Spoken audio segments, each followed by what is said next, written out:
असलेल्या माझे पूज्य गुरुजन वर्ग आणि माझ्या मित्रमैत्रिणींनो, आज मी तुम्हाला डॉक्टर बाबासाहेब आंबेडकर यांच्याविषयी थोडी माहिती सांगणार आहे. ती तुम्ही शांतपणे ऐकावी ही माझी विनंती. सागराचे पाणी कधी अटणार नाही, भीमाची आठवण कधी मिटणार नाही. अरे एकच जन्म काय, 1000 जन्म घेतले तरी बाबासाहेबांची उपकार कधी फिटणार नाही. बाबासाहेबांनी राज्यघटना लिहिली म्हणून त्याला राज्यघटनेचे शिल्पकार म्हणतात.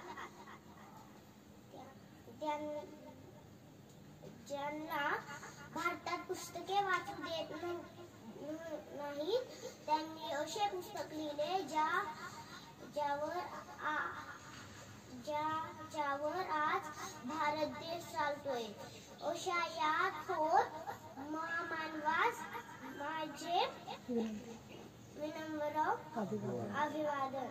जय हिंद, जय भीम.